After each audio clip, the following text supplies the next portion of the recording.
Welcome to The Explainer.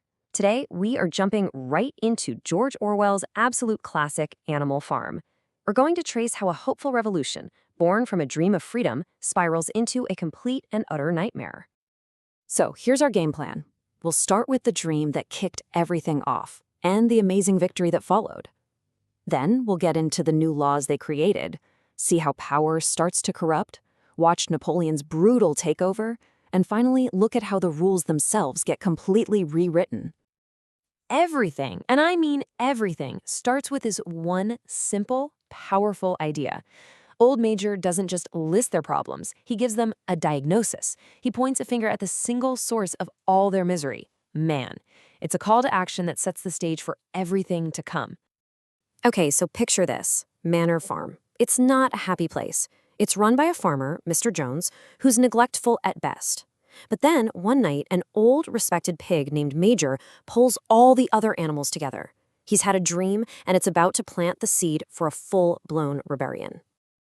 And he does not pull any punches. He just lays out the cold, hard truth of their lives. He basically calls it what it is, slavery. He forces them to see that every ounce of their sweat and labor just goes to benefit their oppressor. So after painting this incredibly grim picture, he gives them the solution. It's not complicated. It's one word, one single electrifying idea that changes everything. Rebellion. That is his message. And what's crazy is that this dream, it doesn't stay a dream for long. It actually happens, and way, way faster than anybody could have possibly predicted. Now, after Old Major dies, two pigs step up to lead the cause, and they are like night and day. You've got Snowball, he's the charismatic one, full of ideas, a great speaker. And then you have Napoleon, big, quiet, and with a reputation for always getting what he wants. This tension right here, it's going to define everything. So, how does it all go down? Not with some grand strategic plan. Nope, it's simpler. Mr. Jones gets drunk, again, and forgets to feed the animals. And that's it. That's the final straw. They just snap, attack, and run him and his men right off the farm. And just like that, bam, it's theirs. So the humans are gone. The farm gets a new name, Animal Farm, and now the real work begins. The pigs step up to create the foundation for their whole new society, a system they call animalism. And they make a really big deal out of this. These aren't just going to be suggestions. This is an unalterable law. Think about that, something that can never, ever be changed. It's this incredible moment of hope, a promise of a new world built on fair rules for everyone, forever. And here they are. Snowball paints them right on the side of the barn for all to see. They're simple, they're clear, and they are powerful. They lay out who's a friend and who's an enemy, ban all the human vices, and they build up to the two most important rules of all: no killing another animal, and all animals are equal. This is their new constitution. You know, at first it's a paradise. The animals are genuinely happy, they're working for themselves, and that first harvest is a huge success. But, and you knew about was coming, almost right away, these little, unsettling signs start to pop up. The first tiny cracks in their perfect society. And the first real test of their whole equality thing isn't some big political showdown. It's milk. 5 buckets of fresh, creamy milk. It's the first surplus they've ever had, and everyone is kind of looking around wondering, okay, so how do we share this?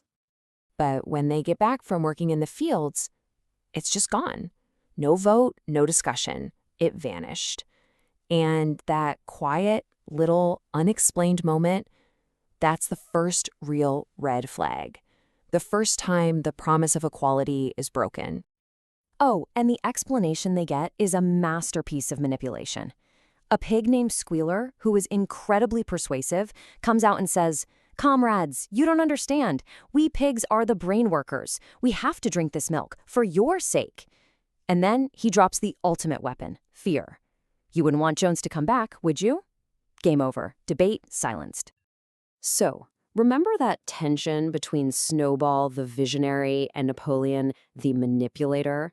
Well, it's been simmering this whole time, and now it is about to boil over and explode, all because of a debate over a windmill. Their whole argument gets boiled down to these two slogans. Snowball is selling a vision of the future. Vote for me and we'll have so much electricity we'll only work 3 days a week. Napoleon, on the other hand, keeps it simple, focusing on today. Vote for me and you'll have a full belly. It's that classic choice, right? A grand vision versus immediate needs.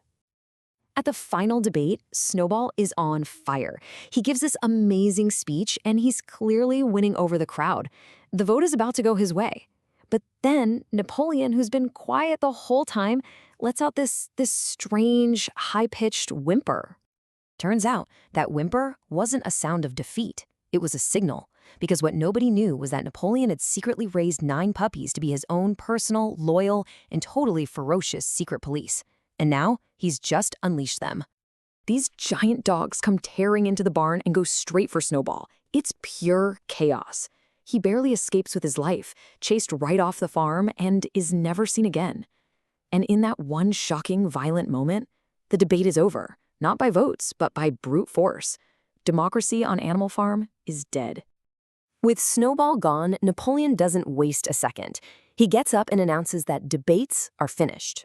From now on, a special committee of pigs, led by him, of course, will make every decision.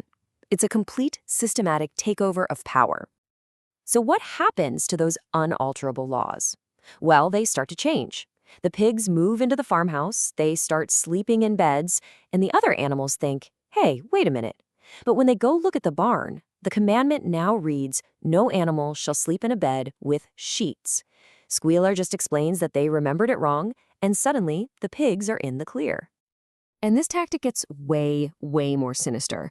Napoleon holds these terrifying public executions of animals he calls traitors. A clear violation of the 6th commandment, right? Well, when the animals check the wall again, they find 2 new words have been added. The rule now says no animal shall kill another animal without cause.